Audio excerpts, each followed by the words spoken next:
Hey y'all, this is Moni. And this is Kat. Hey Kat. And this is the Fake Ass Book Club. Wait, can we both say it or no? Welcome back. It's your girl Moni. And this is Kat. Hey Kat. Hey Moni. How are you? Oh, I'm good. Hanging in there. Actually, I kind of feel special because when I went to Popeyes today for lunch, they gave me an extra drum leg. Damn. Wow, you're winning at life. Maybe because it's Women's History Month. Yeah. You're damn Here's straight. extra chicken for you. And we're coming off of Black History Month, so it was like a double duty right there. I felt like I deserved it. How about when I saw it, I looked at my receipt to make sure, You're like, did I say 3? And I was like, no. I was like, bonus. So it was either incompetence or they thought I was cute. I'm going to go with they thought I was cute. Well, and it was Popeyes. It was. too. But they had everything in stock today. Okay. So, and they accommodated my fussy little, I wanted half iced tea, half lemonade, but I wanted the iced tea unsweet. I was very specific about that. And it was like the perfect level of sweetness. So, yes, today's been great. And I got the Wordle in 2. The magnificent. That's pretty impressive for you Wordlers out there, if that's a word. Yeah, how's it? Have you been letting anything breathe?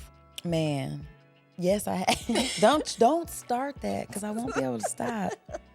You guys, I like for 2 weeks straight. Like I have, like it's the first thing I think about when I wake up. That Sexy Red song. It's so crazy. It's so. Matter of fact, who is the young lady? Because I almost feel like it's rude for me to, because it's not even like I want to hear the Sexy Red version. I don't care to hear that. I want to hear this lady. I'm only aware of the Sexy Red version. The one that I just let you hear was the original? No, that's just her. That's what I'm saying. Like I hadn't heard the original Sexy Red version. Oh, so Sexy Red is the original, right? Okay, that's but the this one I'm young lady, yeah, that's the one. That was just she's the only reason why I know about the Sexy Red version is what I'm telling you right now. Okay, and so she deserves her proper due. Okay, that's all I'm saying. Boy. There it is. I sent it to everyone. Hands on your knees. So, like, to me, I can picture, like, Tina Turner or something. It's funny because I was picturing a Tina as well, but it was Tina Belcher from Bob's Burgers, that gif of her twerking. Listen. That's what, whenever I hear hands on your knees, I see, like, Tina's staring straight at me and she's doing it. Pin oh, my gosh. Thing. It's the fact that she's singing it, like, operatically? Yes, and it's like not supposed to be. It's and that's the why juxtaposition. I love it. It is. I love stuff like that. That should be your dedication. It makes me so happy. I do plan on dedicating this to her, but I don't know her name though. Listen, guys, this isn't going to be about ass movement the whole time. We're going to talk, but I mean, it's very apropos for our book today, which is Survival of the Thickest. It is. Because you know who's great at twerking? Thickums. Is she? Who's Thickums? I mean, just as in just people who are thick. Oh, okay. Yeah. I'm about to say, I seen. Okay, hold on. What? No, I was just, because I don't know. I feel like I've seen some thick girls that don't know what to do with all that thing. Of course, but I'm just saying, out of, there's a subset. They do, always. You can't say the same thing, but I've seen some who are very successful at it. Strong shade to you ladies. You know what I'm saying? So yeah, we're going to get into Michelle Buteau's book, Survival of the Thickest, you guys, this week. I'm excited to unpack this book. Before we do that, though, let's dedicate the episode. We were just talking about dedication. So hands over your hearts. You guys, thank you to our patrons. You guys are the best. Thank you so much for your continued support. If you are not a patron, you guys, I don't know what you're waiting on. Go over to Patreon.com/The Fat Podcast. Join there. We have a lot of fun content for you guys. Also, I want to, speaking of, big girls and whatever, all the girls, to all the women of all sizes, I dedicate this episode to you. It's already hard enough sometimes to feel good about yourself and feel good in your skin. So just shout out to, all the ladies finding a way to just, love themselves inside and out. And what about you, friend? Yes, I'm totally into that. And actually, once it becomes your habit, it's super easy. Like, I feel great. But this is gonna be kind of a bummer. My dedication is going out to Celia. She didn't have a last name because she was owned by a family in Missouri in the 1850s. And one day she got tired of being sexually assaulted and killed her master. And she was put on trial, and she tried to use self-defense as an excuse. And they were like, yeah, I mean, in those situations, women are allowed to use self-defense, but you're not a woman. So they killed her. So that was just she deserves to be remembered. So I just decided I'm going to do a painting. Like, there's no visual representations of this person, but she set a lot of precedent, and it definitely set a tone for what could happen to Black women if they defended themselves. So I think that's something that we've internalized still, that somehow we're in the wrong when we defend ourselves, or we're somehow being aggressive. But I'm nonviolent with people who are nonviolent with me. So So don't start none, won't be I'd none. like to keep that energy. So dedication over. Excellent. All Thank right. you. Well, that was a bit of a bummer, but also such is life. So It's a triumph because they can't do that anymore. We are now allowed to kill people who try to assault us. oh man. Sometimes. So you guys, let's talk about this book a little bit. We're gonna move right into it. So Michelle Buteau, she is our author today. This book was published December 8th of 2020. It's about 320 pages if you're gonna read the book, but it was about a 6 hour and 30-minute listen, which I listened to on audiobook. I don't know if you actually read it with your eyeballs. I got the audiobook from the library. Okay. Thank you, Hoopla. Yay. Yeah, I enjoyed this book. And so Michelle Buteau, I am familiar with her. Not deeply, but anytime I've seen her in things, I was like, oh, I like her. I like her energy. She's funny, she's cute or whatever. So, Kat, if you don't mind, do you mind reading a little bit about our author? Let people know. I don't know if I should. I don't want to catch you off guard or Let me see anything, here. friend. Michelle Buteau is a comedian, creator, actress, and writer known for her roles in Always Be My Maybe, The First Wives Club, Someone Great, Russian Doll, and Tales of the City. She is also the host of The Circle and has stand-up specials, including the award-winning Welcome to Butopia on Netflix and Comedy Central. She is the co-host of the podcast Adulting and the executive producer, writer, and star of Survival of the Thickest on Netflix. She lives in the Bronx with her husband and twins, and she and her husband also run Vandermost Modern, a vintage furniture store in Brooklyn. That's the most Brooklyn thing I've ever heard of in my life. How adorable. Oh. Yeah, man. So it's just so this book was really enjoyable to me, and it was sort of set up like essay. So it kind of reminded me of Amanda Seals' book. Yeah, it was. I put it as a collection of autobiographical essays, not was. necessarily in order. No, definitely not. It was kind of all over the place.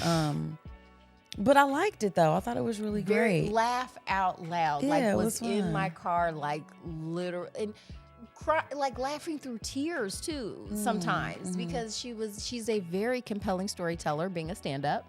So she paints a very vivid picture, and she's very good at taking you through these sort of emotional high and lows.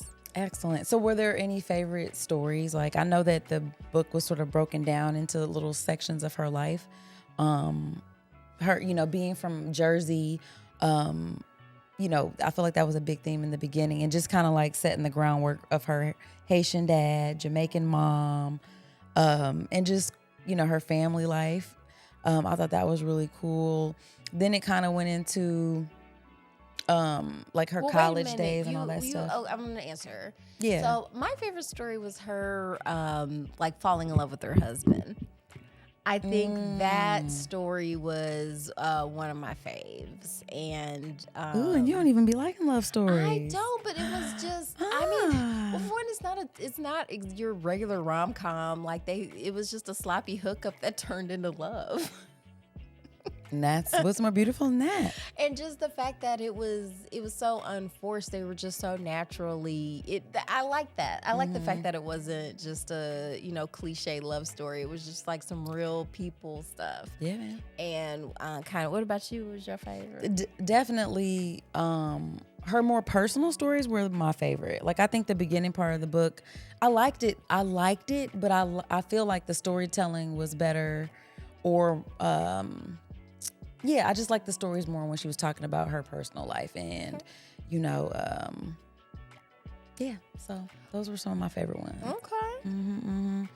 So let's see. She has it kind of broken down. So let's see. Her friendship stories toward the beginning I thought were cool because she was kind of. Yes. I wish I had read this when I was younger. See? Putting you up on game. Yeah. This is what made me think about the Amanda Seales books too. Small Doses. Shout out to Amanda Seales. Because it was kind of putting you up on game, giving you sort of like in between these like heartwarming personal stories, she was kind of giving you like girlfriend advice. And I really loved like her breakdown of the different kind of friends. I thought that was kind of cool. Also loved her stories about her first like on the road gig where she was like hosting a male strip review. Yeah. That shit was hilarious, man. I was listening to that while I was working out. Listen, that was so good and funny. That was really fun. And it was the perfect energy for that as well. Because I felt like I was there. It was so funny, so funny. And then it made me think about our hurricane. Oh, actually, I changed my mind. My favorite story was when she let her uncle know about himself when he wouldn't christen her children because she wanted to, like, for the godmoms, for it to be a lesbian couple. And he was like, well, we can't do it. And it was like, you know what? I can't do this. He's an archbishop, though. Mm-hmm. That made me think, though, about how even as like grown adults sometimes, because people have certain positions in your life, how it can still be really hard to say no to them or to feel like you have a voice in a situation. So do you feel like, because I noticed that, and this, I feel like that was kind of personal to me because after you have kids, it is a game changer. Like there are scenarios maybe like before kids where I may have felt like, I just want to get along. I don't want to make any waves. I just want to do what's going to make everybody happy. I don't want to have to, deal with the sort of backlash or whatever. And it's like, man, after I had my kids though, it was like, no, I don't care. Like, and she talked a lot about like mothering yourself and stuff like that. So I also like that part because it reminded me that, sometimes it takes having kids for certain people to be able to speak up. I mean, shout out to everybody who's been able to do that. Yes. It didn't take for any me, practice. I definitely related to that because, it's a game changer. Like a lot of things that mattered before just don't matter anymore. I've had a big difference in what I prioritize for sure. It was funny to hear her because she went to Catholic school. Yeah. And Moni and I both went to Catholic school, so there was a lot of relatability there. Twas. It's funny how a lot of that stuff tends to be universal. The IVF stuff. That was,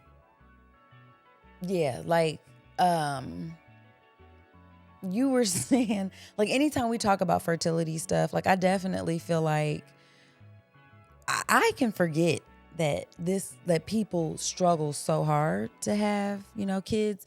I feel like because my struggle's on the other side, which is guarding that stuff up. But maybe it's not though. Like I just, I think I like her normalizing that so many women have this same and similar experience, and it's wild when you're on the other side because your perspective is only as somebody who's been trying to block it and trying to block it. And you forget that people struggle. So I think it is a really great reminder for people on the other side because it's not relatable because this wasn't my experience, but it was like super painful for me to hear her talking about it. It was so sad. It was like, dang, and it made me feel bad for every time that like maybe I made a comment in front of or around somebody who I didn't know was struggling or who desperately wanted kids and maybe I wasn't aware of that and just being very flippant about it, because it's like, I like that she called attention because, things are changing. The Overton window's moving.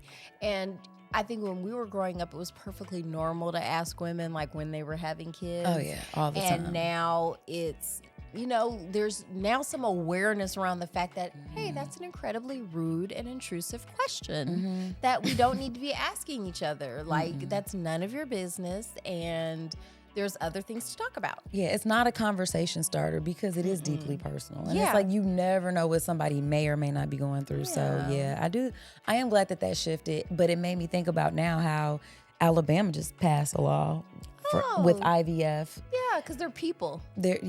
So now it's like, but I'm glad that they're kind of doing this because it's like, let's talk about it. Put your money where your mouth is. Yeah. What are we doing? Because I was like, it's like, so child support is starting?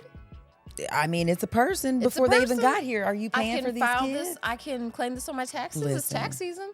Ooh, that is coming up. It's like, I got some embryos over here, buddy. Ooh, tax you. Damn. Yo. Yeah, so it's very, very interesting. But I think the part of the story that got me, because I was driving when this was going on, so I'm like, as I often do, just driving and crying. And when she was just talking about especially when her husband was like, he was like, this is enough. She's done enough. And they decided to do the surrogacy. And her mom, when she told her mom about it, her mom was like, I've been waiting for this phone call. Because they were she and her husband were going to refinance their house to pay for a surrogate, because surrogates are about what, like, I think it starts about $25,000. I mean, at least it's a mid-size sedan. So they were like, this is their dream, right? Yeah. So the mom was like, don't do that. Like, me and your dad took some money out of the retirement. We'll pay for it. And then I'm crying even more now. Like, and then she said her mama asked, it's going to look like us, right? And that part just bust. I was like, oh. Sounds just like a mama. Oh my goodness. Like, yeah. So I was like, yeah, she's a brilliant writer. Man, well, speaking of moms, this book did have me thinking a lot about mother and daughter relationships in terms of, that kind of stuff, right? Like, they're difficult relationships in the sense that it's almost never that you're exactly like your mom. And that contrast is something that plays out throughout the whole thing. So like in the story when they were talking about her wedding and stuff like that, kind of going back to that theme of just doing stuff to make people happy, there is this sense of like when you're planning your wedding, if you're having like a big ceremony or just a ceremony, that whoever's paying for it really kind of like whoever holds the purse strings that's everything in life. No matter Whoever's what it paying is, for it, that's the buck stops here. And it's kind of crazy because it's like this is supposed to be your day, but it really ends up being for your parents. And it made me like, oh my gosh, like everything about their wedding was based like basically on her parents, because her husband, she said, was an atheist. She grew up Catholic, but was more culturally so Catholic. Cultural, like yes, you're just culturally Jewish, exactly. And that was the example she actually even used. So I don't know, like it made me sad for her, because it's like I get how that happens, obviously, if somebody's paying for it and stuff, but just feeling the pressure of like, oh my God, they're going to be so disappointed if I don't do this thing, if I don't invite these people, if we don't have it here, and if it's not. So like hearing her describe having this wedding in a church with her archbishop uncle proceeding over stuff, her husband culturally he's from Holland, so he doesn't even know anything of all of this stuff is lost. He's just doing it for her. I was like, that is, oh my gosh, it's just so, it's the I hate it. Of like, to me, like it should be something like sort of sacred, and instead it just ends up being it's so political. It does. It's a political endeavor. Oh, here's one thing about the book I didn't agree with. It was at the beginning where she says Michael Jackson did all that stuff. Because, like, I don't agree with not listening to Michael Jackson's music. Like, even if you think Did she say don't listen to it? I don't remember what she said. It was something about how, like, he's canceled. And she's like, because he did that stuff. And she was like, I'm sorry he did. And it's like, I don't think he did. I think he had an inappropriate relationship. I should fight her. Yeah, fight her. No, I'm just saying, like, I really looked into it. Like, when you look into the court cases and stuff like that, like, everything kind of points to the fact that, yes, he was very strange, but there's not really a lot of evidence that he did anything sexually but it was an inappropriate adult-child relationship. I think that's enough for some people, though. But not enough it doesn't stop anybody else from participating in someone else's art. Like, a lot of times those same people won't stop watching Woody Allen shit. They'll still watch, you know, Mel Gibson stuff. Like, everybody will still participate in the stuff that they like. But for some reason, when it comes to black artists, now we got to all of a sudden draw this line. That's all I noticed. Okay, point taken. But yeah, just the mother-daughter relationship thing to me just was something that kept coming up. And I just felt like, especially around her body image, I don't know, like, I think it's hard when the person who you, like, if you can't impress your mom ever, though, like, I felt like there was a certain feeling that, like, you got that her mom loved her. Like, obviously, you just talked about her putting up, you know, her retirement money. How, like, your parents can love you deeply but still not see you. And I feel like, I was like, dang, that's, you know, I don't know. Like, to be fully in adulthood, trying to be a parent and stuff like that and still sort of have that relationship with your parents, it always makes you feel like you're a kid still somehow. Yeah. Like, it's I don't know. Like, it's just I get it. Because I think I had to get over that. Oh, because she's an only child. Mm-hmm. So I get that, where there's this immense pressure because all of your egg is in one basket. Yeah, like, I just felt that. I just felt the pressure from her. Like, when she was talking about that, I was just like, dang. All you have to do is just lay it down. Like, at the end of the day, like, it's a hard thing because you desperately, it's like the most important, like, it's your first love relationship. Yeah. You know what I mean? So it's incredibly important, but at the same time, like, if someone can't love you for who you are, it doesn't matter who they are. They don't deserve a space in your life. So, I mean, at the end of the day, I don't think her mom would ever, like, go so far as to, like, exclude her from her life. But at the same time, if that's what it came down to for me to have peace, like, I'm okay with the logic of that. Of course, the reality of that is something different, but I just loved seeing that, like, once she had her kids, she started feeling more comfortable having those conversations, or like you're saying, even bringing up the blessing or baptism. She was only even doing this blessing or baptism or whatever you want to call it, because I think it was kind of like, she just wanted it to be something, you know, like, I'm going to do this because I feel like my parents, this is important to them. And, you know, and then it turned into this whole big thing. And then when she decided what's interesting? I'm glad you said that. Mm-hmm. I brought that up because it's like, you'll stop listening to Michael Jackson's, like, music because he was accused of molesting 2 children and never found guilty. However, you're still perfectly fine with affiliating with the Catholic Church, who has on record, like, participated in the sexual assault of possibly millions of children. Mm-hmm. So that's interesting, where you can just kind of like, well, yeah, we'll still do this though, and give them money.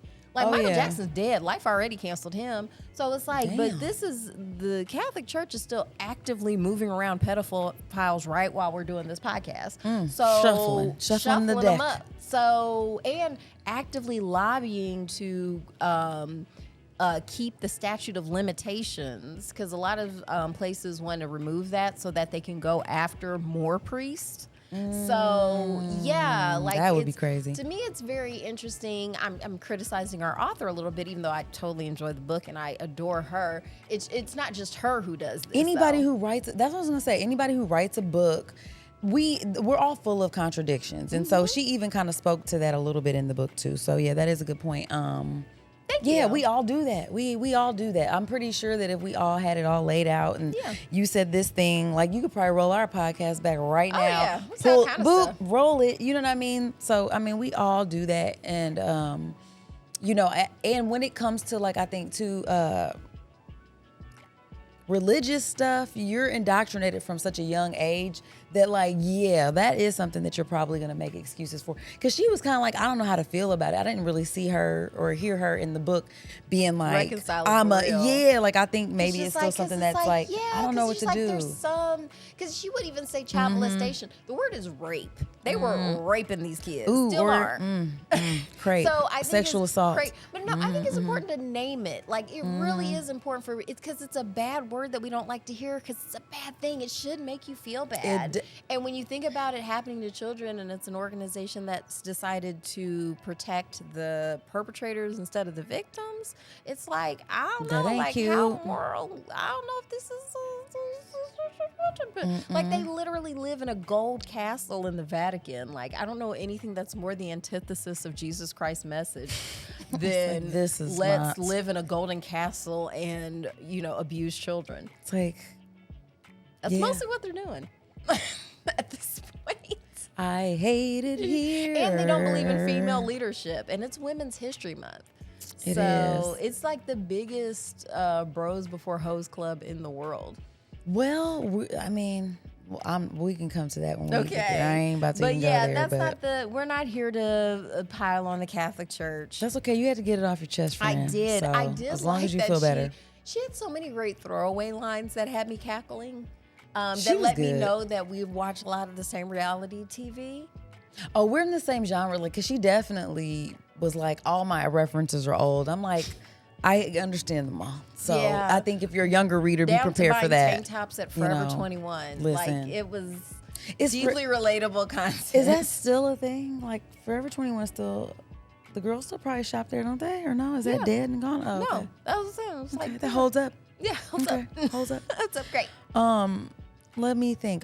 Oh, you know what was so cute to me though? Speaking of moms too, though. So like, her husband is Dutch, and she was talking about Uncut Dutch.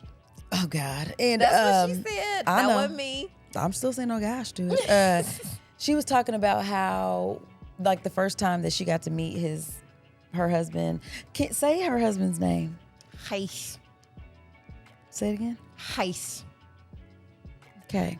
So that's it. And But she just calls him husband. oh my in the book gosh. for She the was like, most we part. spend so much time trying to get people to say heis. But anyway, she meets the mom or soon to be Hanukkah. mother-in-law, and she was like, "Oh my God, I always knew he'd marry a Negro." That took me It's out. like, I thought ma'am, that was it's hilarious. negress. Oh my gosh, it's like wow. Well, she knew her son. She was like, because she found something that he wrote like from a long time ago, and he was like a tropical wife or something like that. Do you remember that? No. I was like, oh my gosh. So that's why she was saying it. She was like, oh, I always knew. Oh. So I, was like, oh, bless your heart. Okay. But just actually hearing her talk about like him with his friends and his family there and the bike riding. I was thinking like you would hate that so much. But your husband might be over there. He might. I would say that I've noticed a couple of black female comedians have found Dutch husbands. Listen, they apparently Jewish husbands and Dutch husbands are some of the best ones you can have. She's like, Dutch men are very attentive, because she was speaking to the fact that like, in her opinion, I mean, I can't confirm or deny this specifically. All of our Dutch listeners can let us know if we're wrong, but the Dutch men are very attentive and like sweet. Stereotypically, probably all that socialism. maybe, but the women, they're still all exposed. stressed They're out. like, the women are not very, because she was like, the they're women a like little more frigid. his friend group, his friend group. She was like, it was hard kind of like getting in with his female friends and stuff, because they don't don't really laugh and yeah. smile, and so Well, at least be fake for a little bit. You know what I mean? and she was like, oh, tough crowd. They don't believe in that. No, they don't believe in that. It made me think about a friend though who I know is Dutch, and she was talking about her. So she went on a trip to Holland with her grandma and mom, and her grandma so used to being in the States and speaking Dutch and being shady and talking about people behind their backs, but she's like saying it in Dutch, and she's like, they know what you're saying. You can't be out here saying, hey. Hey. But like, she talks about her grandfather being like this, just like her grandfather was like her everything. It was so sweet, and he was so sweet. And not that her grandma isn't sweet, but it sounded like what they were describing. So I don't know, like maybe there's some truth in that. Yeah. But Okay. So that Holler at us, let Fab us know. trip, we're going. The Fab podcast is going to Amsterdam. and you're gonna ride a bike. No. Lots of bike. That's I'll all they just do. walk. I'll walk. I'll get there slow. It's fine. Okay, well, we're gonna beat you there, girl. You're gonna be tired. You know where I think I'm gonna be? You gonna jog? The coffee shop. Oh, the coffee shop. Get your edibles, you can smoke your joint, drink your coffee.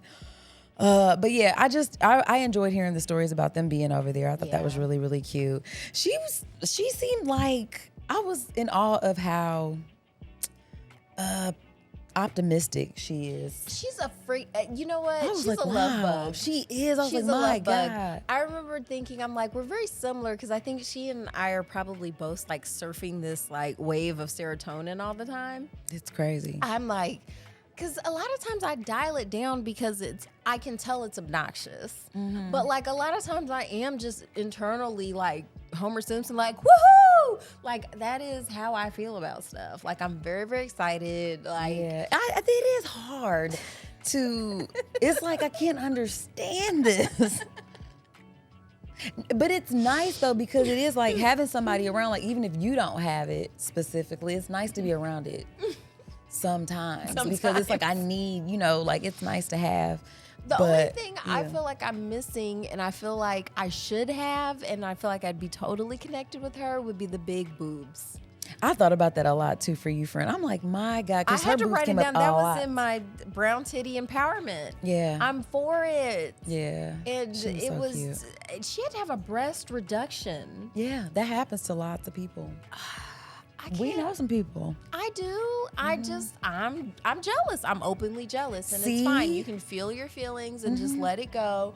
I don't have to wear 2 bras to jog. So I've got that going. But I would put up with a lot to have some bigger boobs. Oh my God. And Everything except surgery.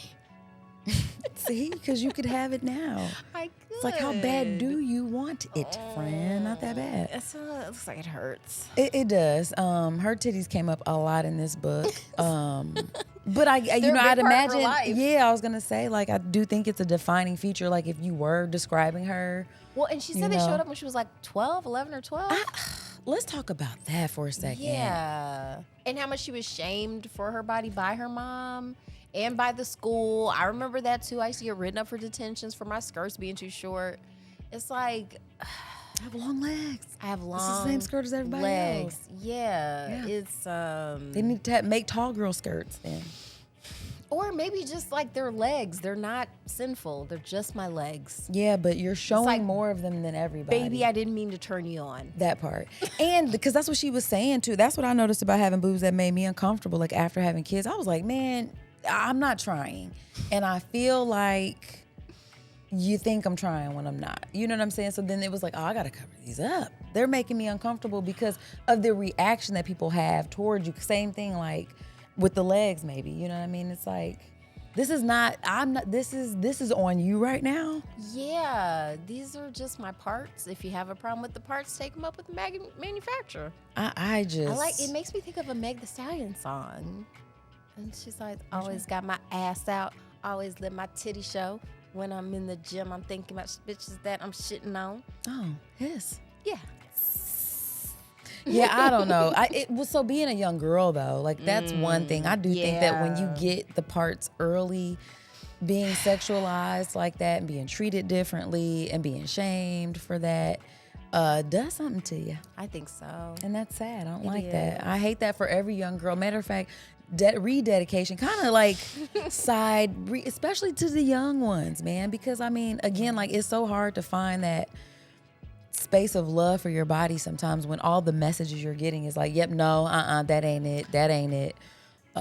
It's like you're dirty. Yeah, even Miss Pat talked about that, and a lot of times those girls are targeted, They are. Man. Because then it's just like, well, you must have been doing something for that to happen. Even if you get like your period early or something, like there's just all this it's all on you. It's all on you. Sexuality. And it's like, there's nothing wrong with it. Like it's perfectly natural.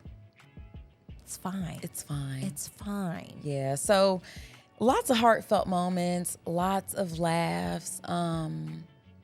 Very easy to read. It was like, an easy I felt read. Like it was definitely easy. Like, what was the book there's been a couple books where I was just like, oh, this is a slog. Painful. Actually, I kind of felt that way about how we ended racism.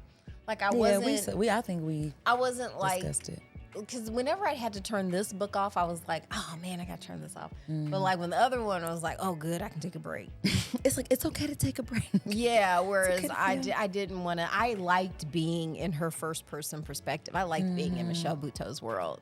Yeah, it was really fun and funny. Did you get a chance to watch the show on Netflix? I got to watch some of it, not all of it though. I started it, you know, I 'Cause tried. There were some of the stories, like the show is fictional with peppered in with some of her real life. Her stuff, yeah. I noticed that. I was like, yeah. oh, okay. And they have the hot Italian guy from I May Destroy You. I haven't seen that. Oh, with I'm gonna Michaela Google him. Cole. It was I that May wasn't Destroy as funny, even though she is funny. Have you ever seen Chewing Gum? Mm-mm.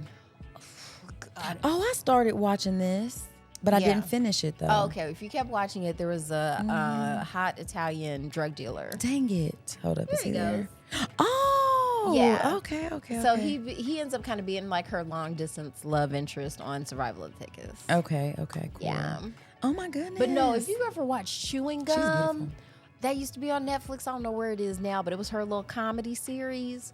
Mm-mm. Oh, this will be nice. ghetto British icon. Look how British cute she people are funny. Oh, because that was the other reason too why I watched Black Mirror, because she was in the she was in one. yeah. She's great, and she was in Black Panther too. Yes, or Wakanda Forever she too. was. Yeah, she's great. Michelle Buteau's great. I Do you love wanna take a break? What if I say yes? We'll be right back.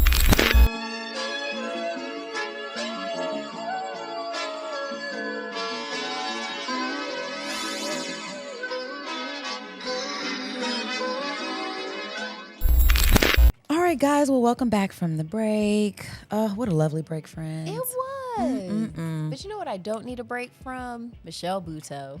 She is a vibe, man. I feel like we're friends now, Michelle. In my mind, I saw myself in her a lot, in a lot of ways. Lots of differences too, though. But overall, I really enjoyed the book. I really enjoyed, like you said, the first person experience. I think if I had to, like, if you're a fan of comedy, if you're a fan of her, you definitely like this, because it's a nice. There's a nice contrast of like really heartwarming stories and essays, and then lots of really fun, ratchet stuff. And I love that. Like, I love the contrast. So for me, it was enjoyable. I think what I didn't like, or if I had to make a critique of the book, I don't know. Like, I think if I was reading it, the conversational nature of how some of the book was, I think would be hard to read in the beginning. Not so much like when she's talking about her IVF journey or meeting her husband, but some of like the first stories in the book, I feel like it would be, because it feels like she's talking to you. Like when you're listening to it, it is a really fun experience because you feel like, oh yeah, she's talking to me. Like but we're having lunch. Yeah. And she'll be like, I know things. Right? Like, it's very cute. Yeah. So, but I think reading that could be maybe like harder to you do. have to So be whimsical. Like, this isn't I'm a whimsical. serious book. Like, don't be going to this like this is serious. I mean, the title gives it away. Yeah, it does. So I love that. So, but if I had to say something, I would say like maybe that would be kind of hard, but you know, overall, I really liked it. I want to say before I like rate the book, one of my other favorite things was the tooth stories. Oh, those were The tooth stories, you guys. Maybe I won't even get all the way into it to entice you into reading the book for yourself, but those were some of my the funniest tooth kept ones. falling out, y'all. It did, Like on and it was dates. hilarious. Hilarity ensued every single time. But yeah, so just lots of funny stories in there, you guys. So if I had to rate this book, I would probably give it 3.75, 3 and 3/4 stars. Okay. Yeah. Or no, tooths. Tooths. Missing tooths. Okay. Teephasis. I think I agree with everything that you just said about it. I think that it was a super fun read. It's definitely what I needed this week. Really glad that The Wheel gifted this to us. Mm-hmm. And I'm going to give it 4.5 titties out of 5 titties. Okay. Yeah, like I said, just because it's like you didn't have to come for Michael. If you come for Michael Jackson, you better come for all these priests. Maybe they're next. Absolutely. Yeah. Man. Well, I loved it. I think you guys will too. You guys should check her out if you get a chance to. Like Kat said, I didn't get to watch the Netflix special, Survival, or the adaptation sort of it, fictional. Have you ever seen any of her stand up? I feel like I have. It's been a long time. Okay. Maybe not. She has this great bit about during the pandemic, Yes, I've seen it. hairdressers I've seen should it. have been considered essential workers. Yeah. I'm gonna see if I can find that clip because it was pretty funny. Yeah, it got real bad. But yes, I'm a big comedy fan, so I've like watched all of her stand up. I think that's primarily what I know her from. Yeah, and same. then when I would see her and stuff, I've been like, oh, she's I funny. know her. I'm like, okay, I'll go for this because not all comics are funny to me, but she always really made me laugh. Yeah, she's hilarious. And I'm trying to think. I don't think I've seen her most recent one, the Butopia or Butopia. Yeah, I saw that one. I haven't seen that one. But I feel like I've seen some of her older stuff. But I've just always that's how gotten a kick. I knew she had a surrogate. I just didn't know about the IVF stuff. I just for whatever reason just assumed like she already knew she couldn't conceive, so she just got her and her husband got a surrogate. And just because she's on TV, I just assumed she was rich. Like, I didn't think about the fact that, you know, it was a financial hardship because you see people on TV and like you look fancy. I'm glad people are talking about that too, though. It's just a job too.